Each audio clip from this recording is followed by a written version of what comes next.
that you're going to be doing on your case study.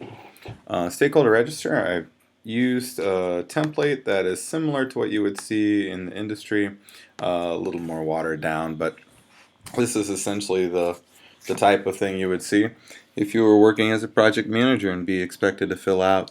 So for exercise purposes, we're going to do that for your case study.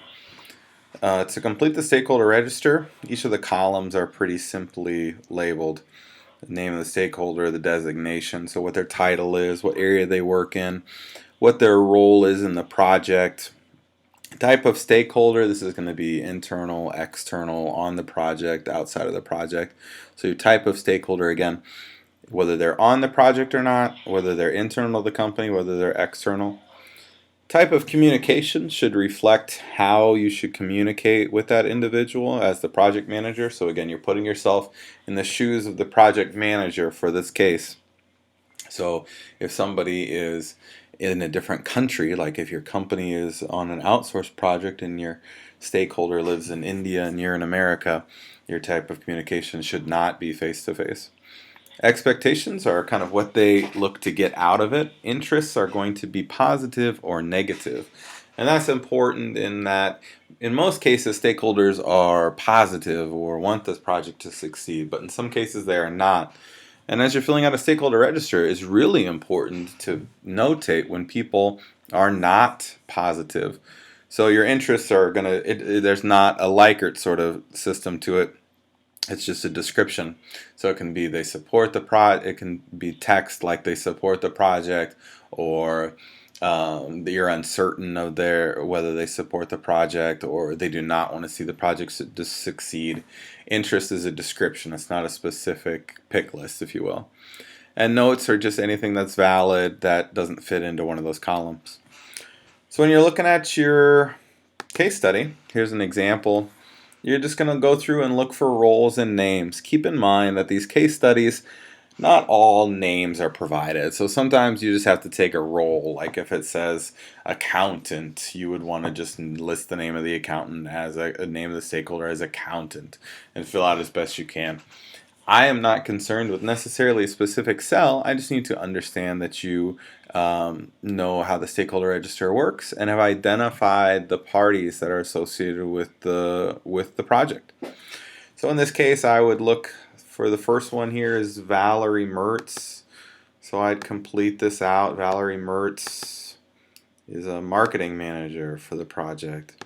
Keep in mind you'll obviously want to read the case study in its entirety before you attempt this assignment.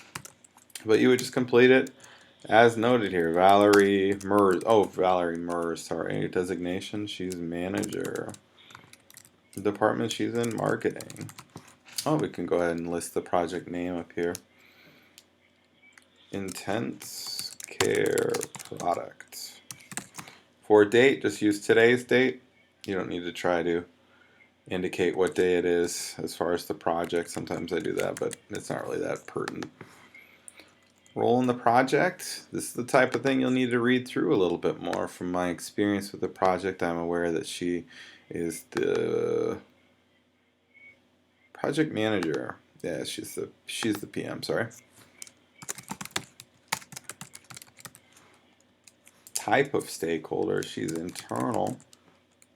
Type of communication, she can take phone, email, face-to-face. Expectations, she wants the project to complete on time, on budget, etc. So you'll go through and just fill that out for each one of the parties associated with your project.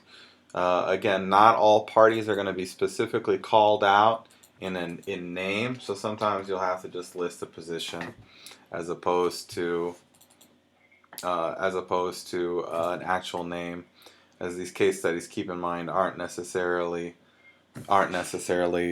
set up for the stakeholder register, but they work all right. We can get everything that we need out of them. So that's how you'd complete this stakeholder register. Of note, if you only have a handful of stakeholders, if you only have 3, 4, 5, you're going to want to revisit your case study, as there's quite a few more than that for all case studies.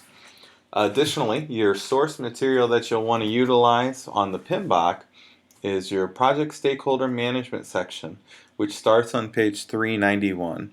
Project management stakeholder project stakeholder management section 391 of your PMBOK, and that's where it starts to describe out identifying the stakeholders and how you would do some of this information, how you would fill out this a little bit. Okay, thank you very much, and best of luck. Be sure to reach out to me if you have any concerns or questions on this. Thank you.